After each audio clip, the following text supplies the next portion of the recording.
Teacher Brinica. And I am Teacher Margie, and we will be your teacher for today. Yes, so let's start with an activity. Ma'am Margelisa, can you please facilitate? Thank you. And this activity is called Match Up. So all you have to do is drag and drop each keyword next to its definition like this. So these are the keywords and you drop them to their definitions. Who wants to go first? Marizel, okay, can I come up here? Correct, ma'am. Yes. Ma'am Shaq next. Okay, next is Justin. Back to here. Remember, we are on a timer. Ma'am, wake up. Okay, next, Justin. Ma'am, I'm Andrea. Yes, Justin.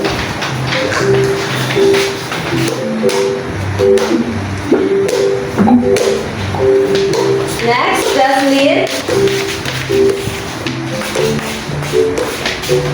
Make sure to read so that you will get the right answer.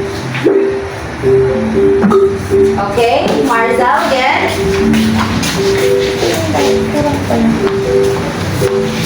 Next is Leia. Make sure to read so that you can answer it correctly. Ready. Leia. Last one. Who wants Ma'am. Okay. Next is Justin. The room in the house where food is cooked and prepared. Okay. Now, let's check if your answers are correct. Let's Yes. Yes, they are all correct. We have the check mark, meaning they are all correct. So, you have the score of 6 of 6 and your time is 1 minute and 38 seconds only. Congrats! Yay. So,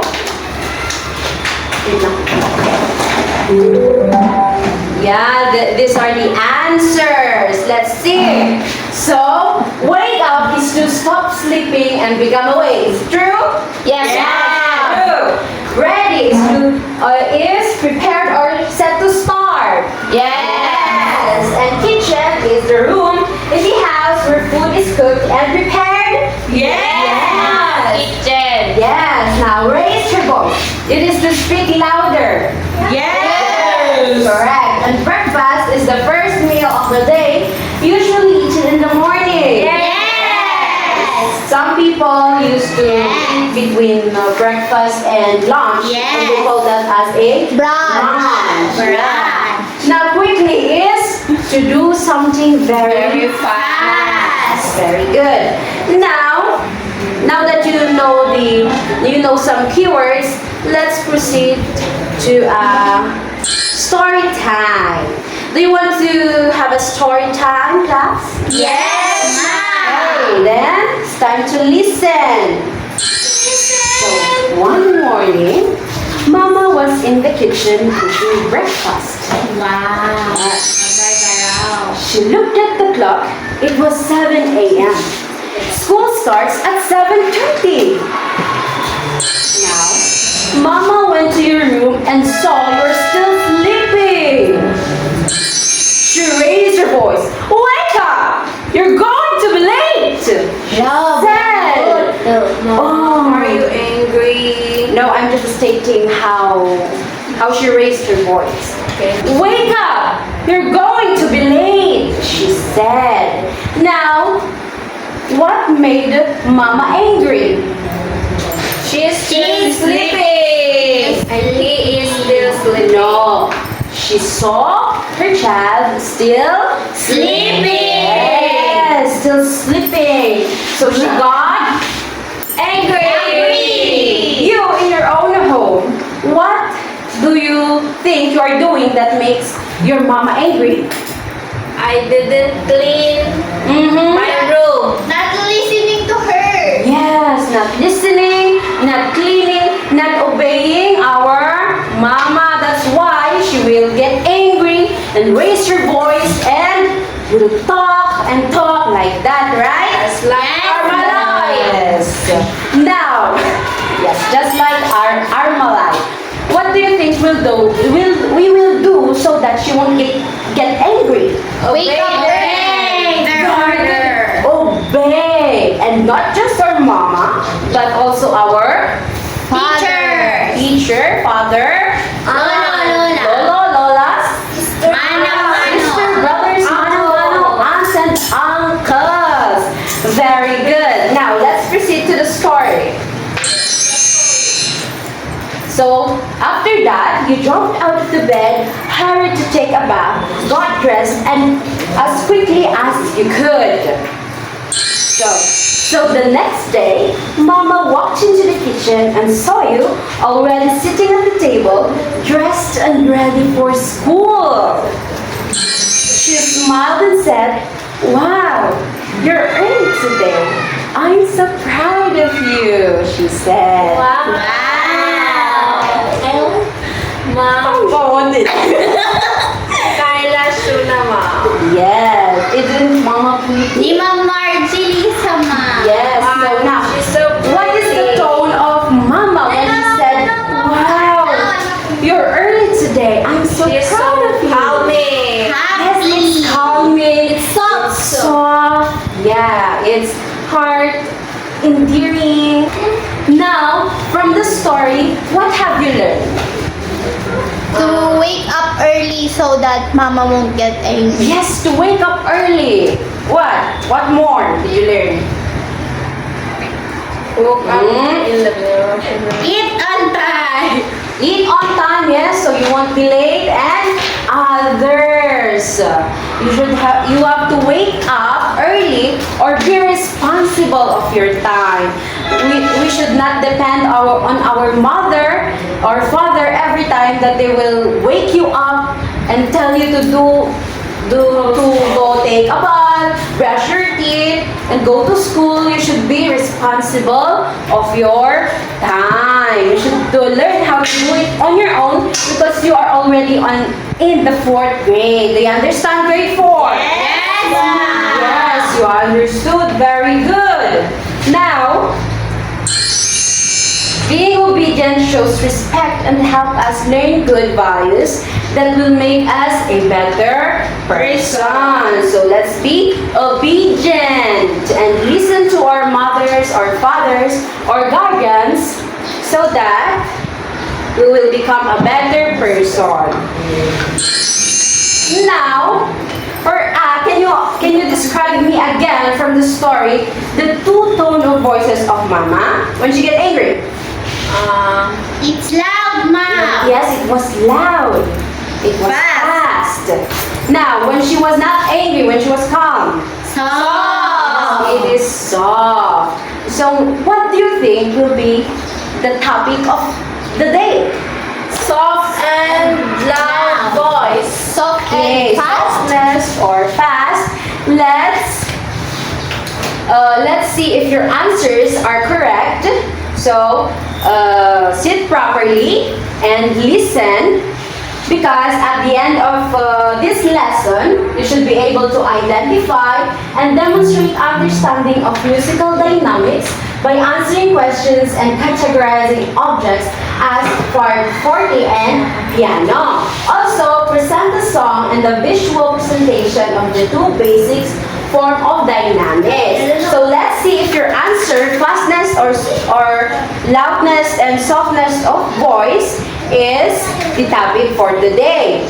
So, Ma'am Margelisa will discuss for us to understand better. Okay, thank you, Ma'am Brinica. So, let's have a game called Where is the Key? Okay, so do you want to play a game, grade 4? Yes, ma'am. Okay, of course. So, we will be having a game and we will be singing also. Do you want that? Yes, ma'am. So, before that, do you know, are you familiar with the song Ang Susi Nakatago? Yes, ma'am. Yes, of course. So, but before that, I want you to form a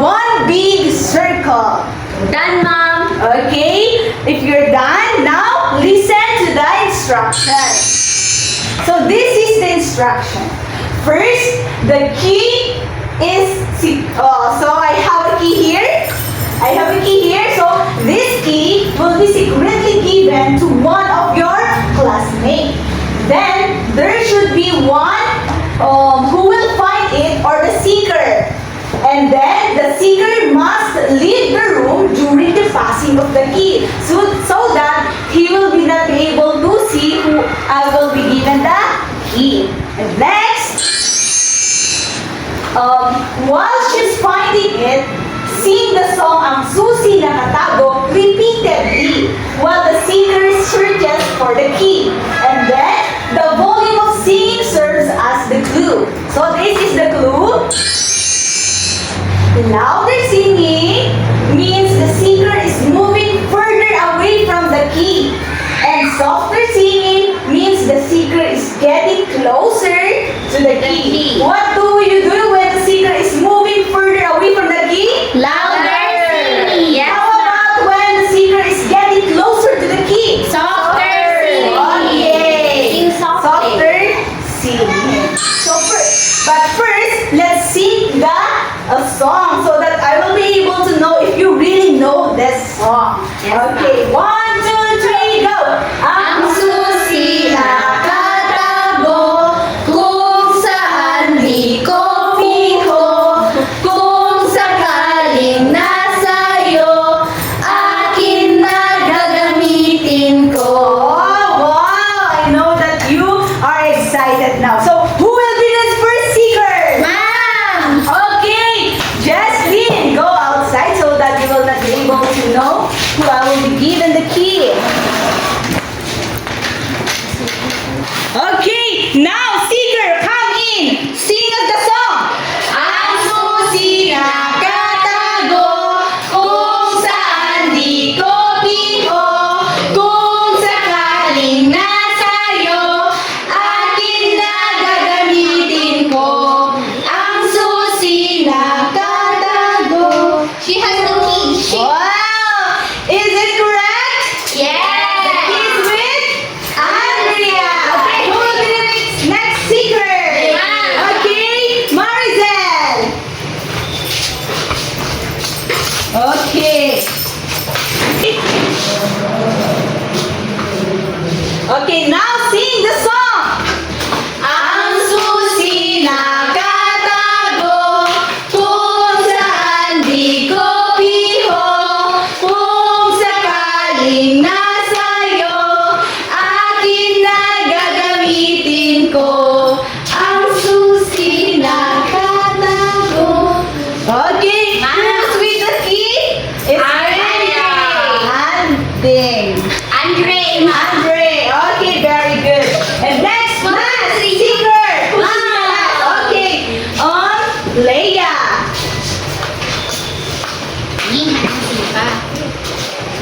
Okay, sing the song. Ang susi nakatago kung saan di ko piho, kung sakaling nasa'yo, akin na gagamitin ko. Ang susi has the key. Yes, the key is with Jasmine. Okay, okay, now fix your chairs, grade 4. Sit properly. Okay, so what have you learned or what have you observed in the song or in the game we played? Ma'am, Okay, Maricel? if the seeker is at far from the key, the song will get louder. Yes, it become louder. What else? If the seeker is not far, and if the seeker is near, the song will be slower. Yes, very good. So in the song or in the game we played, we observed the loudness and softness of sound. Very good. So if we say softness of sound, the term is piano. Everybody say it, piano. Piano. Soft and the symbol is letter P. Small letter P. So just like when in the game we played, when the seeker is getting closer to the key, so you sang it softly. And also in the story that Mom Brinica discussed and portrayed a while ago, when the mother saw you are ready to school, her voice become soft. And that is piano. Did you understand grade 4? Yes, Mom. Next is loudness. If we say the loudness of sound, the term is forte. Everybody say it. Forte. Yes. Forte is the loudness of sound. And the symbol is letter F. Small letter F. So, for example, again, the game we played, when the seeker is getting far away or further away from the key, you sang it louder and louder. Okay? And of course, in the story that Ma'am Brinica discussed, the tone of the voice of mother become louder when she saw you still sleeping and not ready for school. So, sino tayo makawat ni Jai, diba? Yes. So, that is forte. So, have you observed now the difference of forte and piano? Yes, Mom. So, what is the difference? Soft Okay. and loud, Mom. Yes, when we say forte as the loudness of sound, and when it's piano, it's the softness of sound. So forte and piano is the basic form of dynamics. So what is dynamics? Everybody read it. Dynamics means how softly or loudly a piece of music should be played. Yes, it's how softly or loudly the piece of music should be played, or it is the volume of sound. So I know that everybody here have cell phones, and our cell phones have a volume. Is it right? Yes, Mom. If you play the music and you want it to become forte or loud, you will be tap in the up so that it will become louder. Louder. And you will tap in the down. If you want to softer. Yes, if you want to become softer. And that is dynamics. Another example, when I blow this balloon, what will be the sound? Soft. Yes, it's soft sound. How about when I will pop it? Hindi nga pop. Mom, soft man. So, again, Soft. Soft, it is Mom. soft, Mom. soft. And when I pop it, it will become Loud. So that is dynamics. Okay. Did you now understand what is dynamics is? Yes, Mom. Then give me 3 yes with thumbs up. Yes, teacher. Okay. I know that you are now ready for our next activity. Okay, Ma'am Brinica? Sige, Now, grade 4, for your activity, we will group you into 4. This will be the group 1, group 2, group 3, and group 4. So, this is our activity. Groups 1 and 2 will focus on the dynamics of music, forte, the loudness, piano, the softness. So, each group will sing the song Twinkle, Twinkle, Little Star, but not the same line of the lyrics. Rather, the intertwined lyrics. Twinkle, Twinkle, the second verse, then the other, and then the other. So, these are the criteria. We will provide you a copy so that you will read it. And for the groups 3 and 4, your task is to draw the lines that represents forte and piano. You may use 2 different different colors to represent the forte and piano or lamp, big or small, basing from the song that groups 1 and 2 will sing. So, listen carefully as the groups perform to capture the difference between forte and piano in your illustration. So, these are the criteria. We will also provide a copy so that you will read it and paste it. So, are you ready? Yes, ma'am! 5 minutes it will be given to you to prepare. And the time starts now. Participate! Okay, are you done? Yes, ma'am! Okay, you are very fast. Now, then, may we see the presentation of Group 1 and Group 2? Please stand by Group 3 and Group 4 so that you can capture the difference of their performance. 1. Are you ready, classmate? Jocelyn, listen to us. Jocelyn, please listen. Twinkle, twinkle, little star, how I wonder what you are. Up above the world so high, like a diamond in the sky.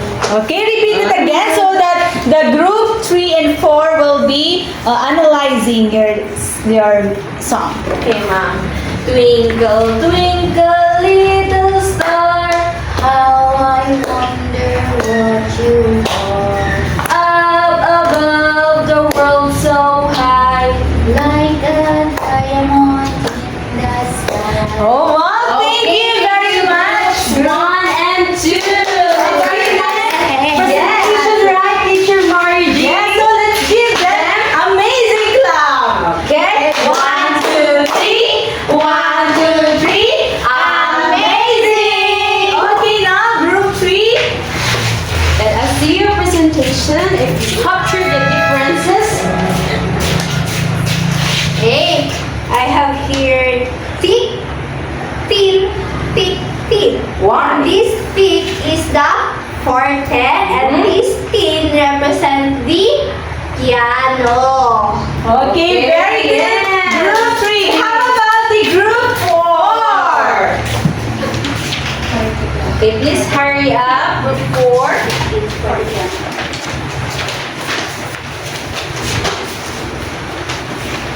Okay. This is big tin, and forte, piano, Yes, very good. Let's give a amazing clap the group 3 and 4. 1, 2, 3, 1, 2, 3, Amazing! Very nice. So their activity is the first line of the song is Love. loud. It is and it is forte. The second line is piano. The third line Forte. the fourth line Piano. oh, so that's represent their drawing. Okay, next. To sum it up, our activity or our discussion today, let's fill out this graphic organizer. So today we've discussed about the basic dynamics of music. So what is the two basic dynamics of music? Forte and piano. Yes. What is the symbol of forte? Small letter And F. the piano? Small letter E. Yes. And the piano is the softness of? Sound. How about the forte? Loud. Loudness of sound. Oh, that is the basic dynamics of music. Music. So when I say forte, clap your hands twice in forte. And when I say piano, clap your hands twice in piano. Okay, forte. Okay, piano. Forte. Forte. Piano. That is dynamics. Very good, grade 4.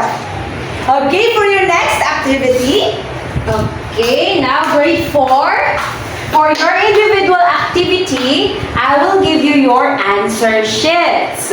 So you write your name, the date of today, and what is our period? It's music. So, there are your answer sheets. Okay. No. Okay. Those are your answer sheets so that I can scan them immediately and you will know your score. So for the activity A, read and understand the three questions below about dynamics. Shade the letter of the correct answer. Okay. Please, Justin, don't copy your seatmate. Move on. I'm just reading what is written on the board. Okay. So we will be scanning your scores, your answers later. Yes. Please read properly so that you can answer it correctly.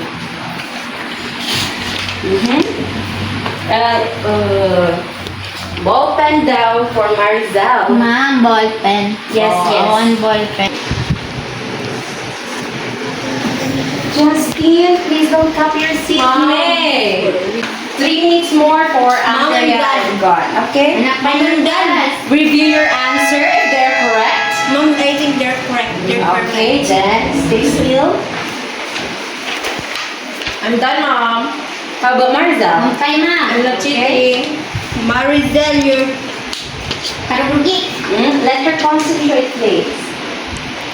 Okay, can you listen up first for the instruction? First is identify the picture that represent different sound. Shade which one are forte and piano. Shade A if the picture represents forte, and shade B if the piano if the picture represents piano. The order of the numbers are 1, 2, 3, 4, 5, 6. You got it, Leia? Ma'am, again? 1, 2, 3, 4, 5, 6. Okay, Ma'am. Good? Yes, Ma'am. Okay, you may start. That's for 2 minutes only. Are you all done? Yes, Ma'am. Okay, now I will scan your papers. Scanning. Andrea, since you're done, let me scan your paper. So that we will be able to see your score. If they are correct. Okay. 10 over 11. Your score is 10 over 11. Good job. Yes! How about Marizel? Let me scan your paper. It's 9 over 11. Good job. Paper, Leia. Let's scan. If you got, how many scores you got? Ma'am, mine. Please wait. It's 7. You can do better next time. Now who got the high score again? Justin, very good. How much? All of you did a good job. And now for your assignment, please bring out your papers. Your assignment notebook to copy. Ma'am, I forget to bring my assignment. You can use paper, any paper. Ma'am, You don't have paper, please. go home now. That's bad thing to say. I will provide you paper. Thank you, Ma'am. You're so sweet. I know. Like candy. Are you done? Yes, ma'am. Okay, Teacher Virgie. So, that's conclude our lesson for today. Thank you, grade 4. And I hope you learned. Yes, bye. Thank you, Ma'am. Bye and thank you. Yes, thank you. And everybody stand up and let's pray. Name of the Father, the Son, the Holy Spirit. Amen. angel of God, And my guardian dear, to whom God's love commits me here. Ever this day, me at my side to light and guide, to rule and guide us. Amen. Now, Father, Son, the Holy Spirit. Amen. fix your chairs and goodbye. Stay safe.